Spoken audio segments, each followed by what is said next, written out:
شمس الضحى بدر الدجى نور الهدى منبع الجود والعطاء أما بعد أعوذ بالله السميع العليم من الشيطان الرجيم بسم الله الرحمن الرحيم أفحسبتم أنما خلقناكم عبثا وأنكم إلينا لا ترجعون صدق الله العظيم وصدق رسوله النبي الكريم الأمين ونحن على ذلك لمن الشاهدين والشاكرين والحمد لله رب العالمين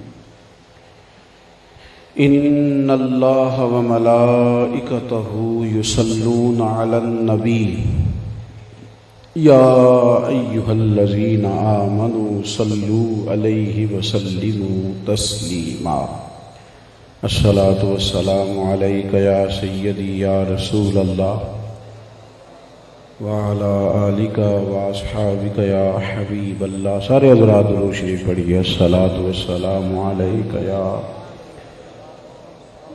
رحمت للعالمین وعلى آلک واصحابک یا سیدی یا نور اللہ۔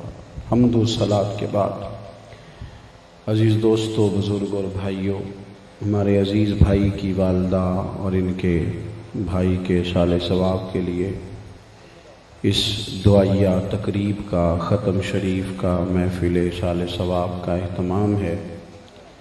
فکر آخرت کانفرنس کے عنوان سے ہم سب یہاں جمع ہوئے ہیں۔ اللہ تعالیٰ اب ہمیں تقریروں سے، باتوں سے، نصیحتوں سے آگے بڑھ کر عمل کی بھی توفیق عطا فرمائے۔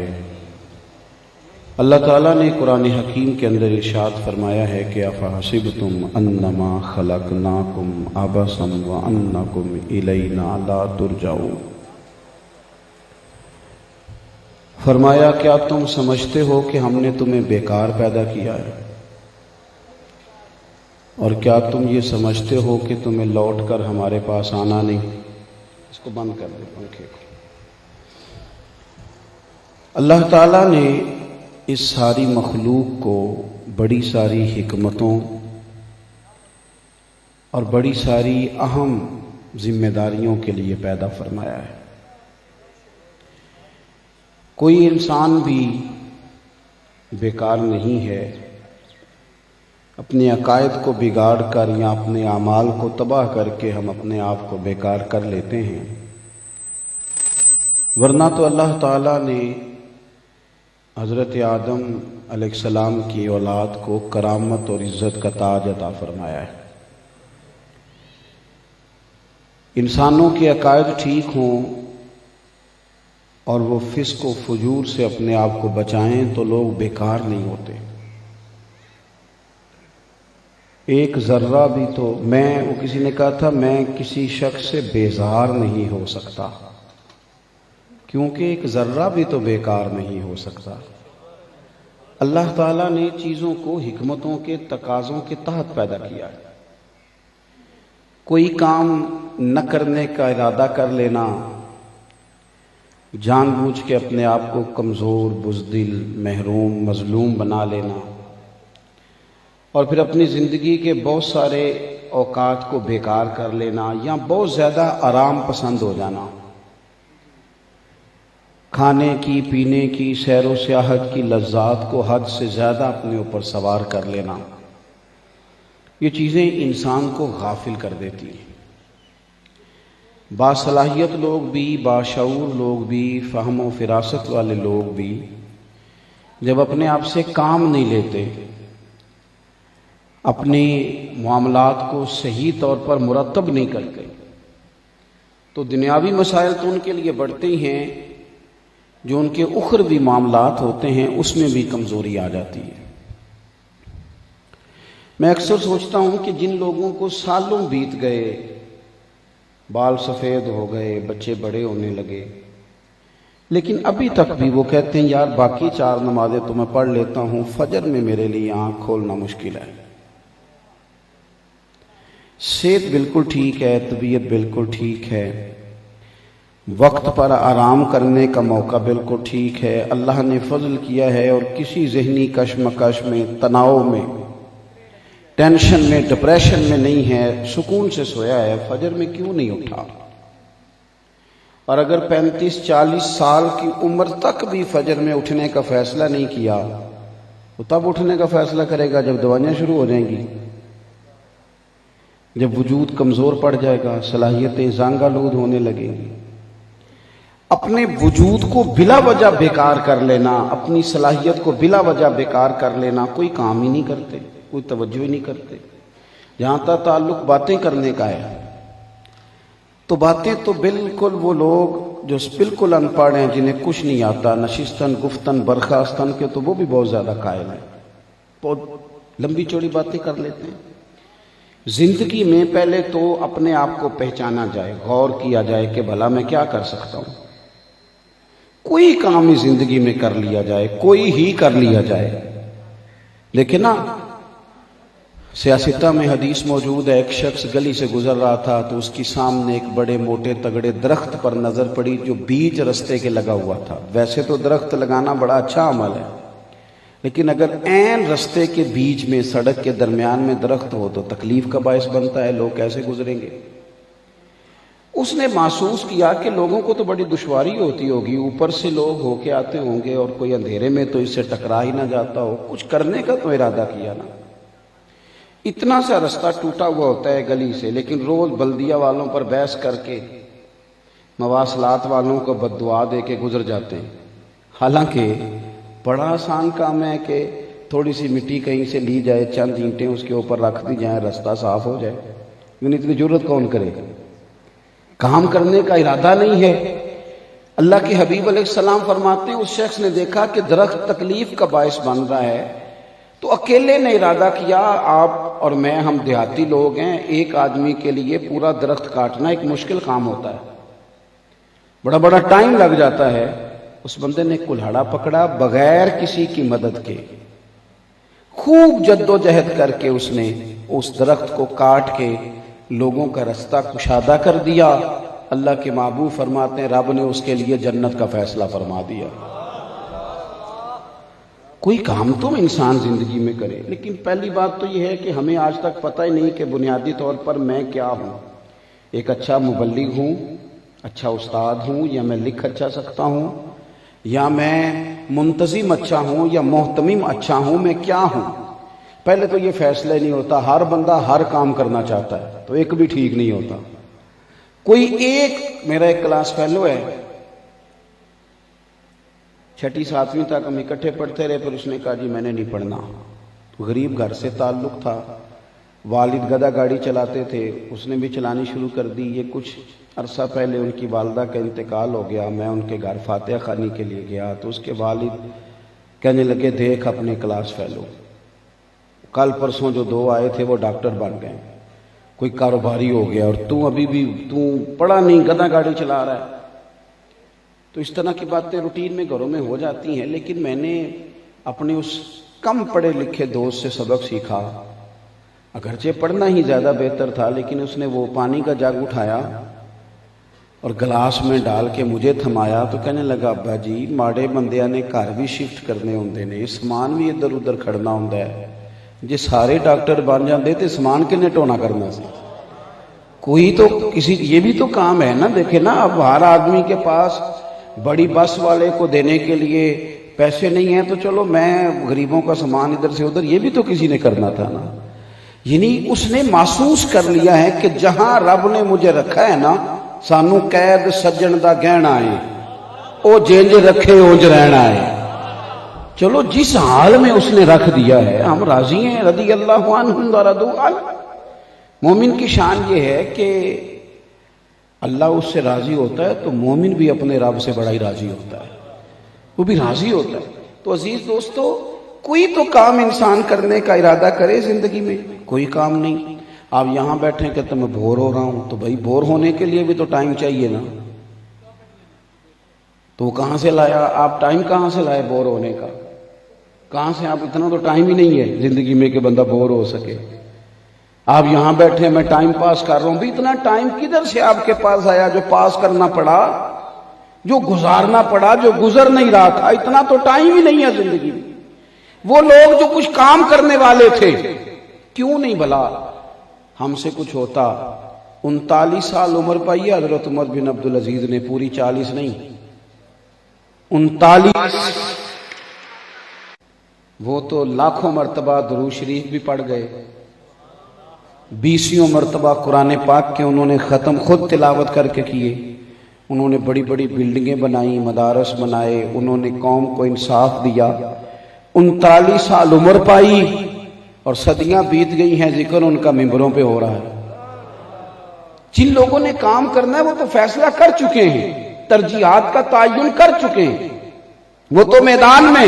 اور یہ رکھیں، میدان میں نکلنا ضروری ہوتا ہے، جیتنا ضروری نہیں ہوتا۔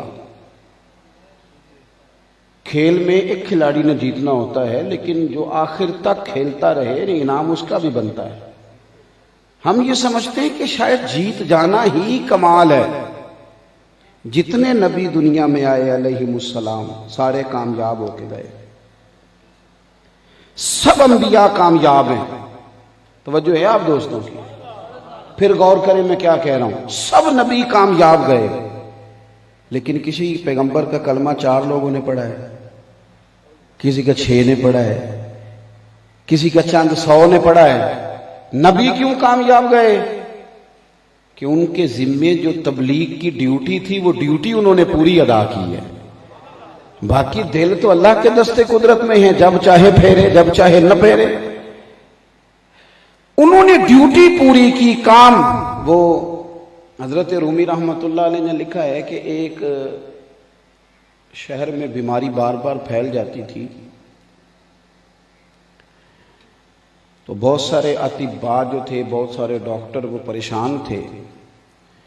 بالآخر تحقیق اور ریسرچ کے بعد یہ رزلٹ نکلا کہ یہ جو پہاڑی کے اوپر پہاڑی تھی، کو 6-7 پہاڑیاں تھی، تو سب سے اوپر ایک جڑی بوٹی ہے ایک پہاڑ کے اوپر، وہ اگر میسر آئے تو اس سے اس بیماری کا علاج ممکن ہے۔ لیکن وہاں تک تو جا ہی کوئی نہیں سکتا، اونچائی بہت زیادہ ہے، کون جائے گا؟ اور وہ بار بار وہاں اگتی ہے، وہ روز کی ضرورت ہے لوگوں کی، اور بیماری بھی روز ہوتی ہے، کون جائے گا؟ اب جو بھی اوپر چڑھتا پیر پھسلتا نیچے آ جاتا، جو بھی چڑھتا پیر پھسلتا نیچے آ جاتا۔ میری بات پر توجہ ہے آپ دوستوں؟ غور فرمائیے میں کیا کہہ رہا ہوں۔ ایک شخص نے کہا کہ یہ کب تک چلے گا بھلا؟ لوگ بیمار رہیں گے اور اوپر جو بھی جائے گا وہ کہے گا جی وہ نہیں ہو سکتا، ایسا نہیں۔ آخر کسی نے تو بارش کا پہلا قطرہ بننا ہے۔ اس نے پہاڑ کاٹنے کا سامان لیا، ہتھوڑا پکڑا، چیزیں پکڑی، چڑھ گیا، پہلا پہاڑ کاٹنا شروع کیا، میں سیڑھیاں بناؤں گا اوپر جانے کے لیے۔ لوگ اسے باولا اور دیوانہ کہنے لگے، تو بڑا بیوقوف ہے، تو کیسے پہاڑ کاٹے گا؟ عجیب انسان ہے تو۔ یہاں بہت سارے لوگ کہتے نہیں آپ کیسے آگے بڑھیں گے، کس طرح یہ کام ہوگا؟ میں اکیلا ہی چلا تھا جانب منزل مگر، پھر لوگ آتے ہی گئے اور کارواں بنتا گیا، پھر کارواں بنتا گیا۔ تو کیسے جائے گا؟ اس نے کہا چلو مجھے کر تو لینے دو نا۔ اس نے محنت کی، سالوں لگ گئے، ایک پہاڑ پہ رستہ بنایا، پھر محنت شروع کی، دوسرے پہاڑ پہ رستہ بنایا، تیسرا بھی آدھا بھی نہیں بنا سکا تھا کہ وقت اجل آ گیا۔ اب لوگ وہاں تک آ جا رہے ہیں، تو اس سے ایک شخص نے کہا کہ کیا تجھے ملا، رزلٹ کیا نکلا؟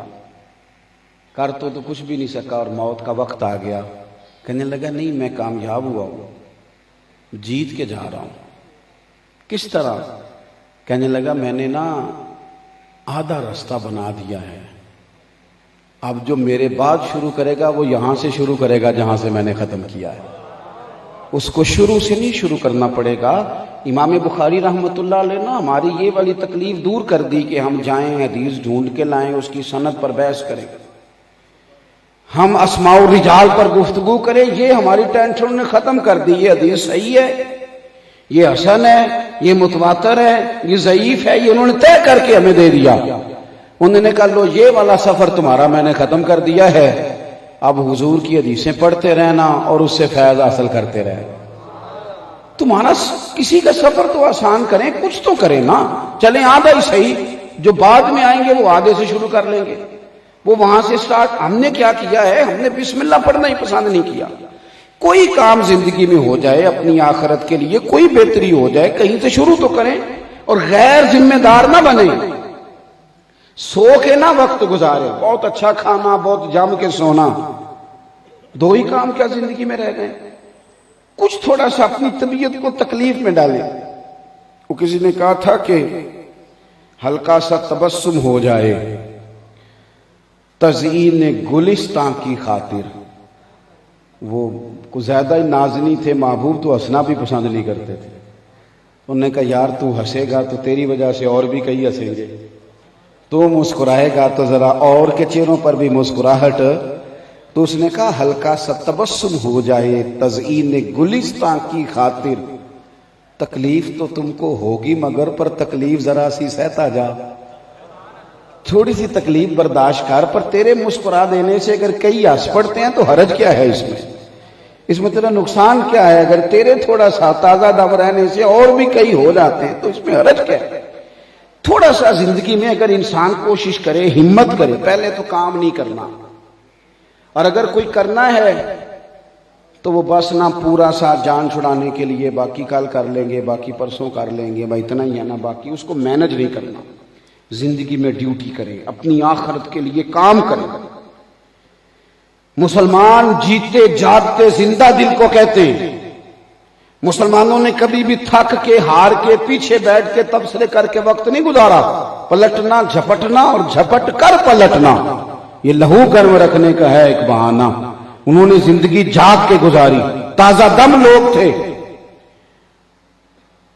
حضرت عثمان غنی رضی اللہ تعالیٰ عنہ فرماتے ہیں کہ دوپہر کی گرمی بڑی سخت تھی اور مدینہ طیبہ میں لوگ دوپہر کا کھانا کھا کے اپنے دروازوں کے کیواڑ اندر سے بند کر کے آرام فرما تھے۔ شدید گرمی تھی، مجھے کسی مجبوری کے تحت چھت پہ جانا پڑا۔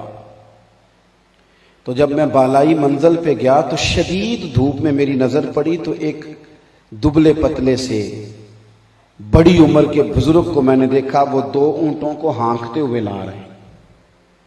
تو میرے دل میں خیال آیا کہ اتنی دھوپ تھی، یہ آرام کرتے اور شام کو اپنے اونٹ چرا لیتے، کیا ضرورت تھی اتنی تکلیف اٹھانے کی؟ لیکن کہتے ہیں حد ہو گئی، میں تھوڑا سا انتظار کرنے لگا کہ سمجھاتا ہوں، لیکن جب وہ قریب آئے نا تو میری تو حیرت کی انتہا نہ رہی۔ وہ کوئی عام آدمی تو نہیں، وہ تو امیر المومنین حضرت عمر فاروق ہیں۔ میں نے کہہ دی نا بات، ہم نے سن لی، ختم ہو گئی۔ لیکن کہے نا پیر صاحب سے کہ کسی اور کا تھیلا نہیں، اپنے گھر کی سبزی کا تھیلا ہی اٹھا کے دکھائیں۔ کہیں آپ کونسلر صاحب سے، کہیں آپ کسی سے، ہر بندے کا تو یہاں اعزاز ہے الا ماشاءاللہ۔ سب کو تو ایک مخصوص پروٹوکول چاہیے، کام کس نے کرنا ہے؟ سارے ہی بیٹھے ہیں۔ میں نے اپنے بزرگوں سے ایک بات سیکھی، ہمارے استاد صاحب تھے، وہ فرمایا کرتے تھے پتر طالب علموں کو لیکچر نہیں دینا کہ مسجد کی صفائی کرو، خادمین کو، مسجد کے خادم کو لیکچر نہیں دینا۔ جس دن آپ محسوس کریں نا یہ نہیں کچھ کرنا چاہتے، اس دن آپ خود جھاڑو پکڑے اور صفائی شروع کر دیں۔ سارے آ کے آپ کو خود ہی کہیں گے تسی بہ جو اسی کر چھڑ دیں، آ جائیں گے سارے۔ لیکن شروع تو کریں نا، ہمارا مزاج یہ نہیں بن رہا کہ ہم کوئی کام کریں، عام دام برسرے مطلب۔ حضرت سیدنا عثمان غنی رضی اللہ تعالیٰ عنہ فرمانے لگے کہ وہ تو حضرت عمر ہے۔ کہتے میں نیچے آیا اور میں نے نیچے آ کے بڑے ادب سے عرض کی حضور یہ ٹائم تو لوگوں کے آرام کا ہے، آپ اپنے آپ کو تکلیف دے رہے ہیں۔ تو فرمانے لگے یار یہ بیت المال کے مال غنیمت کے 2 اونٹ تھے، مسلمانوں کی امانت تھی، یہ بھاگ گئے تھے، میں پکڑنے گیا تھا۔ ہمارے ہاں کمیشن بنتا ہے، پھر وہ رپورٹ دیتا ہے، پھر اس کے بعد سویرے ذمہ دار آدمی اٹھ کے کہتا ہوں میں نے تو ٹی وی پہ دیکھا ہے۔ تو میں نے کہا آپ اتنے بے وقوف ہیں تو حکومت کیوں کر رہے ہیں، چھوڑ دینا۔ وہ کہتے ہیں جی نہیں جی میں کیا کروں، فلانا مافیا فلانا مافیا، نہ ادھر ادھر کی تو بات کر، یہ بتا کہ قافلہ کیوں لٹا، مجھے رہزنوں سے غرض نہیں، تیری رہبری کا سوال ہے۔ یہ کیا بات ہوئی کہ میں جان چھڑانے آپ کسی پہ ڈال کے، یہ تو بزدلوں کا طریقہ ہے۔ فرماتے ہیں کہ یہ مال غنیمت کے اونٹ تھے، بھاگ گئے تھے، میں پکڑنے گیا تھا تو حضرت عثمان غنی کہتے ہیں میں نے بڑے درد سے عرض کی حضور بڑھاپا بھی ہے، کمزوری بھی ہے، عمر کا ایک حصہ ہے، 60 سال سے زیادہ عمر مبارک ہے، آپ غلام کو کہہ دیتے۔ تو حضرت عمر فرمانے لگے غلام سویا ہوا تھا، میں نے جگانا مناسب نہیں سمجھا۔ اور کہتے ہیں پھر وہ اونٹ کی لگام تھام کے 2 قدم آگے بڑھے تو میں رو ہی پڑا۔ کہنے لگے عثمان ویسے بھی مسلمانوں کی امانتوں کی ذمہ داری عمر فاروق کی ہے، غلاموں کی تو نہیں نا، تو میں اپنی ذمہ داری کا احساس نہ کروں، میں ڈیوٹی نہ کروں اللہ کے حضور؟ جب دیکھو نا یار، 22 لاکھ مربع میل کا حکمران، پیوند لگے کپڑے، ننگے پاؤں عید کی نماز پڑھانے جا رہے ہیں، چھوٹے چھوٹے بچے سلام کرنے کے لیے کھڑے ہوئے تو حضرت عمر رو پڑے۔ کہنے لگے پتر عمر کا ایک کام کرو گے؟ حضور فرمائیں۔ کہنے لگے دعا کرو اللہ عمر کو معاف کر دے، عمر بخشا جائے، یہ دعا مانگو۔ یہ کیا تھا؟ یہ فکر تھی نا ان لوگوں، خیال تھا کہ ہماری ذمہ داریاں ہیں، ہم نے ان ذمہ داریوں کو نبھانا ہے۔ بڑا بہترین کام دین کا ہو رہا ہے۔ کیا ہو رہا ہے؟ کہتے ہیں آپ نے کل تصویریں نہیں دیکھی؟ یہ دین کا کام ہے۔ کل میں نے پھیتا نہیں کاٹا تھا فلانی جگہ، کل فلان جگہ آپ نے مجھے دیکھا نہیں، میں دعائے خیر کے لیے گیا تھا۔ بہت کام ہو رہا ہے۔ او بھائی آپ دیکھیں تو صحیح، دنیا کدھر چلی گئی، حالات کہاں تک پہنچ گئے۔ آپ کے ملت کے جوانوں کا جو شعور ہے وہ گمراہی کے کس رستے تک پہنچ گیا۔ کتنے سارے لوگ ہیں جو صرف مذہب اور مذہبی لوگوں کا معاذ اللہ مذاق اڑا کے نکل جاتے ہیں۔ کتنی کچھ زیادہ ضرورت تھی ذمہ داری کے احساس کی، لیکن ہم کوئی کام نہیں کرتے، ہمارا مزاج نہیں کام کرنے کا۔ ہمارے ملک میں میڈیا اتنا زیادہ عام کس طرح ہوا؟ وہ اس لیے ہوا کہ سبھی کو تو تبصرے کرنے کا شوق ہے۔ جس قوم کو تبصرے کرنے کا شوق ہو اس میں پھر نئے سے نئے چینل ہی بنا کرتے ہیں، اس میں یونیورسٹیاں نہیں بنا کرتے۔ جو قوم صرف تبصروں کی شوقین ہو وہاں نئے سے نئے چینل بنتے ہیں، وہاں مدارس نہیں قائم ہوتے، کتابیں نہیں لکھی جاتی، کیونکہ شوق ہی تبصروں کا ہے۔ فلانے نے بات کی، دیکھا نا کتنی تگڑی کی، بھئی اس کے بعد رزلٹ کیا ہے، عملی صورت کیا ہے، آگے بڑھنے کے لیے ترجیحات کیا ہے، راہ کا تعین کیا ہے۔ عمر اتنی زیادہ ہو گئی، کئی ہمارے ساتھ والے چلے گئے، پہلے جسم ٹھیک تھا اب جلدی تھکتا ہے، کمر میں تکلیف ہو جاتی ہے۔ اب کئی ہم عمر لوگ کہتے ہیں اوہو آپ کے تو بال سفید ہونے لگ گئے، اب تو ڈاکٹر کے پاس جائیں تو 4-5 ٹیسٹ لکھ دیتا ہے۔ تو یہ سارے پیغام ہی ہیں کہ تھوڑا واپسی کا سفر ہے۔ اب آہستہ آہستہ کر کے کچھ چیزیں ایسی ہیں جو اپنا غلبہ کرتی ہیں۔ سمجھنے کا ٹائم کب آئے گا، بدل جانے کا وقت کب آئے گا، تبدیلی کب ہوگی نظریات میں، کس دن جان چھوٹے گی کہ بس اس سے زیادہ دولت کی ضرورت نہیں، گزارا ہو جائے گا، کس دن یہ خیال کریں گے کہ بس اب مجھے کوئی نام بھی سلوٹ کرے تو میں راضی ہوں، کس دن وہ وقت آئے گا جس دن ہم کہیں گے آج کوئی بندہ نہیں، کوئی گپ شپ نہیں، صرف میں جانوں اور میرا مسلح جانے۔ وہ ٹائم کس دن آئے گا جس دن کہیں گے آج کسی کے ساتھ وقت نہیں گزارنا، اپنے رب کی بارگاہ میں دعائیں مانگنی ہے، آج مسلح کے ساتھ وقت گزارنا۔ وہ دن بھی تو آنے چاہیے نا۔ اس طرح کا مزاج بھی تو طبیعت میں ہونا چاہیے۔ ساری فکر ہی دنیا داری کی، آخرت کی فکر کب کرنی ہے؟ حضرت فاروق اعظم رضی اللہ تعالیٰ عنہ کی ایک بات یاد آئی، بس بات سمیٹنے لگا ہوں۔ سیدنا عمر کی لوگ تعریفیں کر رہے تھے نا، جب آپ کو زخم لگا تھا بڑی تعریفیں ہو رہی تھی کہ عمر کی کیا بات ہے، عمر کی کیا بات ہے۔ تو حضرت عمر کو حضور نے اپنی زبان اطہر سے جنتی کہا ہے، اور ایک روایت تو جو بھی ملتی ہے کہ جس دن پہلے دن کلمہ پڑھ، ایک تو اشرا مبشرہ 10 لوگوں کو جنت کی بشارت دینا، جس دن پہلے دن کلمہ پڑھنے حضرت عمر آئے تھے تو حضور نے فرمایا تھا عمر کیا وہ وقت نہیں آیا کہ تو کلمہ پڑھ لے اور مجھ سے جنت لے لے؟ پہلے دن حضور نے فرمایا۔ اتنا پکا مضبوط آدمی، ساری زندگی خیر کی، ڈیوٹی کی، محنت کی، جد و جہد کی، کوشش کی، لیکن جب آپ کو زخم لگا اور آپ پر نزع کا عالم طاری ہوا تو لوگ آپ کی تعریفیں کرنے لگے، عمر کی بڑی بات ہے، عمر کی بڑی بات ہے، عمر کی بڑی بات ہے۔ تو حضرت فاروق اعظم رو پڑے،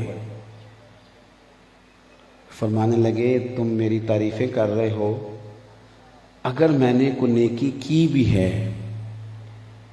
تو میں صرف اپنے رب سے اتنی امید کرتا ہوں کہ اللہ تعالیٰ نا، یہ دیکھو عاجزی کا پہلو، فرمانے لگے دعا کرتا ہوں کہ اللہ تعالیٰ نا مجھے برابر برابر چھوڑ دے، بس درجے کی ضرورت نہیں، کہ جا تیری نیکی بدیاں دیکھی ہیں تجھے برابر برابر معاف کر دیا، درجوں کی ضرورت نہیں، بس عمر کے لیے معافی کا اعلان ہو گیا تو عمر کامیاب ہو گیا۔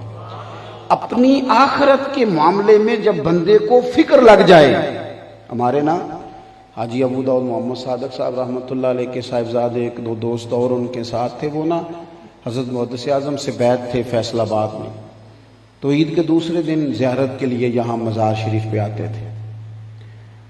تو کہتے ہیں ایک عید پہ نا زور کی نماز کے بعد وہ گجرانوالہ سے نکلے فیصل آباد آنے کے لیے، تو تسبیح ہاتھ میں تھی، تو بس پہ آ کے نا تو ٹکٹ شیخو پورا کا لے لیا۔ ہم نے کہا حضور فیصل آباد نہیں جانا، تو اشارے سے کہنے لگے چپ کرو، تسبیح پڑھ وہاں۔ تو شیخو پورا آیا، وہاں اترے، تسلی سے وضو کیا، عصر کی نماز پڑھی، پھر اگلا سٹاپ ٹکٹ لینا تھا تو شاہ کوٹ کا لے لیا۔ کہا حضور فیصل آباد نہیں جانا، چپ کرو۔ وہاں اتر کے مغرب کی نماز پڑھی، اور مغرب پڑھ کے کہنے لگے یار کئی بسوں والے کھڑا کر لیتے ہیں، کئی کھڑا نہیں کرتے، اب یہ تو نہ ہو کہ ہم اپنا 1-2 گھنٹہ بچانے کے لیے 2-3 نمازیں قضا کر دیں، اس لیے 2 جگہ پہ میں نے سٹاپ کیا ہے، رکا ہوں تاکہ میری عصر بھی وقت پہ ہو جائے، مغرب بھی، اور جن کے پاس اپنی گاڑی ہے، اور ہر پیٹرول پمپ پہ یہ دیکھو نا جو ملک میں اچھی باتیں ان کا بھی ذکر کرنا چاہیے، یہ شاید اتنا اچھا بندوبست نماز کا کہیں اور آپ کو نہیں ملے گا جتنا پاکستان میں بہترین بندوبست ہے نماز پڑھنے کا، ہر پیٹرول پمپ پہ گاڑی آپ کے پاس اپنی ہے، لیکن موقع تو تب ملے گا جب نماز پڑھنے کا ارادہ ہوگا، اور اگر پروگرام ہی نہیں، ارادہ ہی نہیں۔ ہاں یہ ضرور پتہ ہے کہ لاہور سے پنڈی کا سفر کرنا ہے تو ہوٹل کون سا کس جگہ پہ اچھا ہے، کھانا کہاں سے کھانا ہے، چائے کہاں سے پینی ہے، یہ معلومات ساری ہیں، اس پر سرچ ساری ہو گئی۔ کچھ تھوڑا سا اپنے معاملات کو ہمیں ترتیب دینا چاہیے، غیر مرتب تو روٹی کھائے بندہ تو بیمار ہو جاتا ہے، اور اگر زندگی بغیر ترتیب کے گزارے، اسے پتہ ہی نہ ہو کہ میں کس طرف چل رہا ہوں، میرا دراصل سفر کیا ہے، تو بالکل خرابی ہو جاتی۔ اپنی زندگی میں اپنے معاملات پوری طرح ترتیب دیں، اپنی صلاحیت سے کام لیں۔ بات ختم کر رہا ہوں، کچھ نہ کر سکے، کچھ نہ کر سکے، ادھر دیکھیں میری طرف، تو لوگوں کو صرف تکلیف دینا ہی چھوڑ دیں، اپنے وجود اور طبیعت کے لحاظ سے بوجھ بننا چھوڑ دیں، پروٹوکول مانگنا چھوڑ دیں، مسلط ہونا ختم کر دیں۔ کچھ نہیں نہ زندگی میں کر سکتے تو کم از کم لوگوں پر آسانی شروع کر دیں، گنجائش دیں۔ اس کا فائدہ یہ ہوگا کہ اللہ تعالیٰ کی مخلوق پر رحم کرنے سے اللہ اپنے بندوں پہ رحمت فرماتا ہے۔ اللہ کے حبیب علیہ السلام نے فرمایا، سیاستہ میں حدیث موجود ہے، حضور فرمانے لگے ایک تاجر صبح قیامت اللہ کے حضور کھڑا کیا گیا تو اللہ تعالیٰ نے فیصلہ کیا اس کے لیے جنت کا فیصلہ کیا۔ اس نے عرض کی مالک میں تو اپنے اعمال جانتا ہوں، لیکن تیرے رحمت ہوئی اور میں جنت میں جا رہا ہوں تو مجھے پتہ چل جائے نا سبب کون سی چیز بنی ہے۔ تو اللہ کریم نے فرمایا تو تجارت کرتا تھا اور پھر تو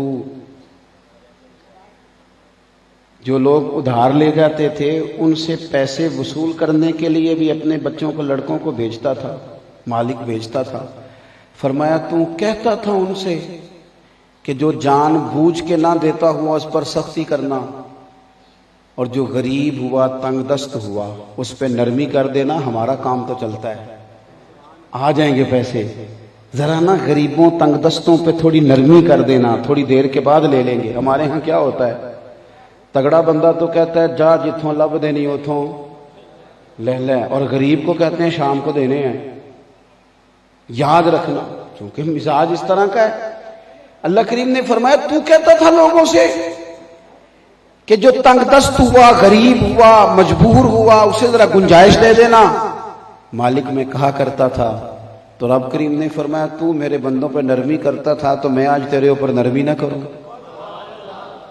تھوڑی سی نا گنجائش ہی دیں لوگوں کو، اور کچھ چیزیں بالکل بندے کو اپنے اور اپنے رب کے درمیان رکھنی چاہیے۔ وہ چیزیں صبح قیامت ذخیرہ آخرت بنیں گی۔ ہمارے جتنی بھی نیکیاں ہیں نا ان سب کی تصویریں بھی ہیں، ہمارے جتنے خیر کے کام ہیں ان سب کا لوگوں کے سامنے اظہار بھی ہے۔ اس کا نتیجہ یہ نکلتا ہے کہ ایک ہوتا ہے نیکی اور ایک ہوتا ہے نیکی کا معیار، کس پائے کی نیکی ہے۔ بعض جگہوں پہ نیکیاں تو ہیں معیاری نہیں۔ حضرت خواجہ معین الدین چشتی اجمیری رحمۃ اللہ تعالی علیہ نے 50 سال خدمت کی ہے دین کی۔ کتنے؟ بول کے بتائیے۔ یہ حضرت بابا فرید صاحب رحمۃ اللہ علیہ نے 20 سال دین کا کام کیا، اور بابا صاحب عصر کی نماز کے بعد قرآن پاک کا درس دیتے تھے ہر روز۔ کس چیز کا؟ بول کے بتانا، بول کے۔ چلے میں نے آپ کی ڈیوٹی تھوڑی لگائی ہے، میں تو بابا صاحب کی بات کر رہا ہوں نا، دی گواہی تو دے چھڑو تہاڈی مہربانی۔ کس چیز کا درس دیتے تھے؟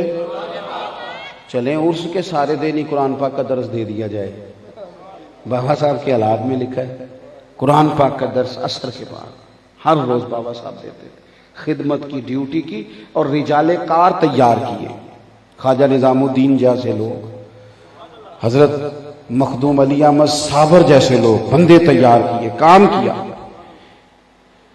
تعلیمات جو تھیں، جو ان کی اصل کام تھا وہ رہ گیا، اور جو چیزیں صرف تبرک تھیں ان پر توجہ چلی گئی۔ اصل کام کرنے کی ضرورت ہے اہل تصوف کا۔ وہ اصل کام کیا ہے؟ تبلیغ دین، اشاعت علم دین۔ بہرحال بات چونکہ لمبی نہیں کرنی، 50 سال خدمت کی ہے دین کی، دن کو تبلیغ، رات کو عبادت۔ خواجہ معین الدین صاحب نے آخری عمر میں بڑا رویا کرتے تھے، ہر وقت روتے تھے۔ خدام نے ایک دن عرض کی حضور اتنی خدمت کے باوجود بھی پلکیں ہر وقت بھگوئے رکھنا معنی کیا ہے؟ تو خواجہ اجمیر فرمانے لگے نیکیاں تو کچھ ہیں، اور میں نے غور کیا ہے ہیں کچھ، تم ٹھیک کہتے ہو، پر وہ اس قابل نہیں کہ اللہ رسول کی بارگاہ میں پیش کی جا سکے۔ وہ جو معیار ان کا ہونا چاہیے نا، وہ معیار ان کا جو ہونا چاہیے، یعنی میرے جیسے بندے نے بڑا سفر کیا، بڑی بات کی، پھر نعرے بھی لگوا لیے، پھر جناب اس نے لنگر بھی کھا لیے، پھر جناب اس نے پروٹوکول بھی لے لیا، تو تھی تو صحیح کوئی خیر اس میں، لیکن بعض اوقات وہ چیز اس معیار کی نہ رہی جو اس کا اصل معیار۔ میں کئی دفعہ دعوت دینے والوں سے بھی کہتا ہوں اچھی برانڈ سمجھ کے نہ بلانا۔